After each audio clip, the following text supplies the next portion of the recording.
What if I told you this sound is not just refreshing, it's historical? What if I told you that the world's most iconic drink was originally sold as medicine and may have even contained cocaine? Its formula is locked away in a vault. Only a handful of people alive today know it. It's been 2 war zones, Olympic Games, and outer space. Every single second, over 10,000 people take a sip. This isn't just a drink. It's a cultural weapon, a marketing masterpiece, and a global empire wrapped in glass, sugar, and secrets. This is the untold story of Coca-Cola, and it's bigger than you ever imagined. The year is 1886. Atlanta, Georgia, a city still healing from the scars of the Civil War. And a man named John Stith Pemberton, a wounded Confederate veteran, is about to accidentally invent a global phenomenon. Pemberton wasn't a businessman. He was a pharmacist, a chemist, and a morphine addict. Injured during the war, he searched for a pain relief alternative. What he created was a thick, caramel-colored syrup made from cola nuts, rich in caffeine, and coca leaves. The source of cocaine, the original formula. It wasn't even Coca-Cola. It was marketed as a French wine coca, a tonic to cure headaches, fatigue, impotence, and even morphine addiction. But fate stepped in. That same year, Atlanta passed a prohibition law banning alcoholic beverages. So Pemberton removed the wine, added carbonated water, and unknowingly laid the foundation for the soft drink revolution. The new non-alcoholic drink was served at Jacob's Pharmacy, sold for just 5 cents a glass. It was bubbly, bittersweet, and customers started to ask for it by name. Still, Coca-Cola didn't exactly explode overnight. In its first year, it sold just 25 bottles. But the wheels of destiny were already in motion.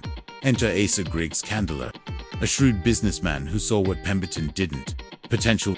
Candler bought the rights for just $2,300 and turned a medicinal tonic into the blueprint for modern branding. Under Candler's vision, Coca-Cola transformed from a pharmacist's experiment into America's favorite refreshment. But this was just the beginning. Because the real magic wasn't just in the bubbles or the sugar, but in a secret so closely guarded, it might be the most protected formula in the world. Inside this vault in Atlanta, Georgia, sits a secret guarded tighter than most military operations. Coca-Cola's legendary formula, known simply as Merchandise 7X. The formula began with a pharmacist and wounded Civil War veteran John Pemberton. His original tonic included alcohol, caffeine from cola nuts, and yes, extracts from coca leaves, the same plant used to make cocaine. For the record, Coca-Cola hasn't contained cocaine in over a century. That ingredient was quietly phased out by 1929, but the name, it stayed, part nostalgia, part marketing brilliance. So what is in the 7X formula? Over the years, investigative journalists and curious chemists have attempted to reverse engineer it. The most famous claim came from an unexpected place. A dusty notebook found in a 1979 newspaper article by the Atlanta Journal-Constitution. It listed ingredients like orange, lemon, nutmeg, coriander, cinnamon, and even nerolian, essential oil derived from orange blossoms, prized for its floral, peppery aroma. Some say the blend is balanced in such tiny quantities, mere drops per 5 gallons, that even knowing the components wouldn't help. Without the exact ratios, the flavor would still fall flat. And many have tried. From Pepsi's sweeter formula to failed copycats like Mecca Cola and Afri-Cola, no one has cracked the precise balance. The flavor of Coke is so iconic. Even a few molecules off and it's not Coke anymore. As legend goes, only to Coca-Cola executives know the full formula at any time. Their identities classified. They're forbidden from flying together, in case anything ever goes wrong. And what's inside the vault? No one knows for sure. Coca-Cola's secrecy isn't just security, it's strategy. The mystery is the marketing in a world obsessed with full transparency. Coca-Cola's most powerful asset is the one thing it's never revealed, and that's secrecy.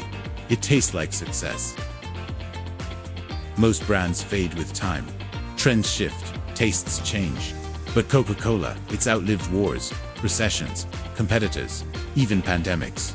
So what's the real secret to a century of success? It starts with emotional branding. In the 1930s, Coca-Cola didn't just advertise, they reimagined Christmas. Before Coke, Santa Claus wore green or brown. Coke made him red, cheerful, and holding a glass bottle. That version of Santa, it stuck. While competitors chased trends, Coca-Cola doubled down on timelessness. Pepsi marketed youth. Coke marketed tradition. One chased popularity, the other permanence. Coca-Cola embedded itself into every corner of the globe. But it never sold just sold, it sold moments. Nostalgia, togetherness, celebration. Its greatest genius, creating emotional memories. A sip of Coke doesn't just taste good, it reminds you of a summer day, your childhood, that one road trip, that one first kiss. Then there's the bottle, that unmistakable contour. Designed in 1915, so you could recognize it even in the dark, or if it's shattered. More than a container, an icon, Coca-Cola isn't just fluent in marketing, it's fluent in culture. It learned how to adapt, how to localize, and most importantly, how to endure. How do you last over 100 years in a fast-changing world? You don't just sell soda, you sell meaning. It wrote the playbook. At first glance, it looks like just another industrial complex. But inside, it's a symphony of stainless steel, software, and science, where Coca-Cola isn't just bottled, it's engineered. It looks like a city, never sleep.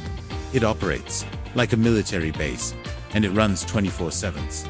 This is one of Coca-Cola's bottling plants, where over 2 million bottles can be produced in a single day. It all starts here, in what's called the syrup room. Industrial tanks the size of swimming pools contain Coca-Cola's base syrup. Every batch is mixed to the exact formula, down to the last milligram, before a single drop is bottled. A precise ballet of ingredients begins behind closed doors, monitored by systems so sensitive they can detect a 0.01% change in syrup concentration. Machines constantly measure bricks. The sugar concentration, while temperature is regulated within 0.2 degrees Celsius. The environment is pressurized to prevent contamination. Next comes carbonation, infusing the liquid with pressurized carbon dioxide. But here's the secret, it has to be cold. Colder than your fridge. The syrup is chilled to 34 degrees Fahrenheit to help the gas dissolve smoothly. This creates that legendary fizzy snap when you pop open a bottle. Not too flat, not too foamy, just right. But before anything's filled, each bottle is steam cleaned with 185 degrees Fahrenheit water and dried with pressurized air jets. Even a speck of dust means rejection. More than 20 high-speed cameras inspect each bottle. On average, 1 in every 500 bottles gets rejected before even touching Coke. Now comes the magic moment. Each cap is press-sealed to lock in carbonation at just over 50 psi. That's nearly 3 times the pressure in your car tires. Every bottle is tagged with a label, date code, and batch number. These markers allow traceability from the factory floor all the way to your fridge shelf. From here, over 200,000 bottles per hour are boxed, stacked, and shipped. Most deliveries reach store shelves in under 48 hours.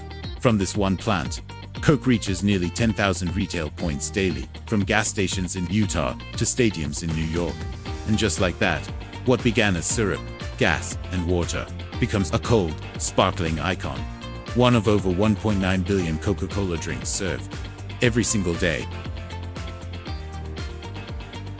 From the frozen tundras of Siberia to the sun-baked streets of Mexico City, Coca-Cola is everywhere. Sold in over 200 countries, across more than 1.9 billion servings a day. It's not just a drink, it's a global language. In Japan, is a vending machine marvel, with over 900,000 machines, and local twists like matcha green tea Coke or Coke with lemon C.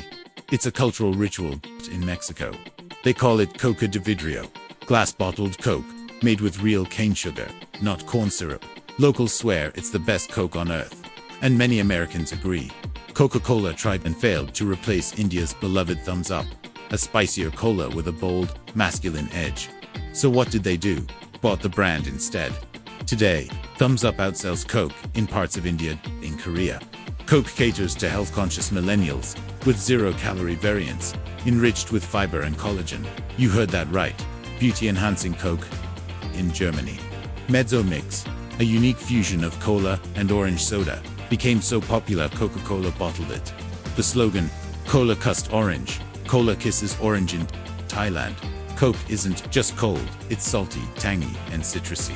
Locals swear by this street-side hack to beat the tropical heat. But global taste isn't one size fits all. Coca-Cola uses localization. Acting global, thinking local, they customize recipes, branding, even bottle sizes, all based on local tastes and traditions. No matter where you go, someone has a Coke story. In a world divided by borders, languages, and cultures, Coca-Cola is one of the few things that feels the same everywhere, but tastes just a little different.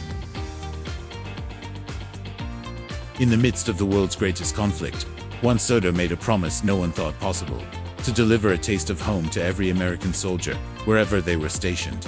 At just 5 cents a bottle, it started with a letter from General Dwight D. Eisenhower, requesting 3 million bottles of Coca-Cola, plus 10 mobile bottling plants to be delivered directly to troops in North Africa. Coca-Cola didn't hesitate. They pledged to supply a bottle of Coca-Cola for every man in uniform, wherever he is, and whatever it costs a company. That promise would redefine the brand forever. They deployed more than 60 bottling plants to the front lines, from the deserts of North Africa to the Pacific Islands. Each mobile factory produced up to 30,000 bottles a day, delivered cold, fresh, and fizzy to the front. To these men, a Coke wasn't just a drink. It was home, a taste of normalcy, of better days. As one soldier wrote in his journal, "It was the first time I smiled in weeks." That bottle of Coke reminded me of my family, my girl, and the life I was fighting to protect. Back home, Coca-Cola used its war efforts not to sell more, but to belong more. The brand became a symbol of American values: freedom, optimism, and resilience. And when the war ended, Coca-Cola didn't just have returning customers, it had created lifelong loyalty across an entire generation. But there was another unexpected outcome. Those mobile bottling plants, they stayed. And soon, Coca-Cola was no longer just an American icon. It became a global one. It wasn't just about quenching thirst. It was about morale, memory, and a brand that chose to serve, not just to sell. That pledge in World War II didn't just change Coca-Cola, it cemented its place in history. It's the logo seen in over 200 countries, recognized by 94% of the planet, even in places where the word Coca-Cola isn't spoken. So how did a medicinal tonic turn into a global branding juggernaut? It all started with that unmistakable Spencerian script, hand-drawn in the 1880s. It wasn't just fancy, it was personal, elegant, and instantly different from every other product on the shelf. By the 1940s, the red and white palette became locked in, and from then on, it wasn't just a name, it was an experience. Ever wonder why red dominates Coke's branding? Studies show red evokes energy, excitement, and even hunger, a psychological shortcut that makes your brain crave what it sees. Combined with the crisp white, the colors became emotionally imprinted, like a visual jingle for your eyes. And then, Coca-Cola pulled off one of the greatest branding coups in history. No, they didn't invent Santa Claus, but they reimagined him. In the 1930s, artist Haddon Sundblom painted a warm, plump, red-suited Santa based on the colors of Coke. This version became so iconic, it rewrote Christmas traditions around the world. From the "I'd like to buy the world a Coke" jingle in the 70s to Super Bowl commercials that made you cry, Coke didn't just advertise, they made culture. Their secret: keep it simple, happy people, bright music, and one ice-cold bottle that made everything feel better. Today, Coca-Cola is more than a product, it's a language. One that speaks in smiles, fizz, and that familiar red curve. The 1980s Coca-Cola ruled the soda world, until a bold taste test sparked the most controversial marketing war in beverage history. This is the story of the Pepsi Challenge, the birth of New Coke, and how Coca-Cola almost lost its crown. In 1975, Pepsi threw down the gauntlet. In blind taste tests across the country, people picked Pepsi over Coca-Cola again and again. Why? Pepsi was sweeter, more immediately satisfying. Coke's response: panic and reinvention. After 99 years, Coca-Cola did the unthinkable. They changed the formula. In April 1985, they launched New Coke, a sweeter, smoother blend designed to beat Pepsi at its own game. The company was sure it would be a hit, until the public revolted. Phone lines jammed, letters poured in. Some even called it a betrayal of American tradition. It wasn't just about taste, it was about identity. Coca-Cola had underestimated one thing: loyalty. Just 79 days later, Coca-Cola reversed course. The original formula was back. Now, as Coca-Cola Classic, it was one of the biggest corporate U-turns in history. And strangely, it worked. Sales skyrocketed. Public trust was restored. and the myth of Coca-Cola only grew stronger. The taste wars proved one thing: Coca-Cola isn't just a flavor, it's a feeling, and that's something no taste test can measure. Coca-Cola may have conquered the 20th century, but the 21st is a whole new challenge, one of health, sustainability, and reinvention.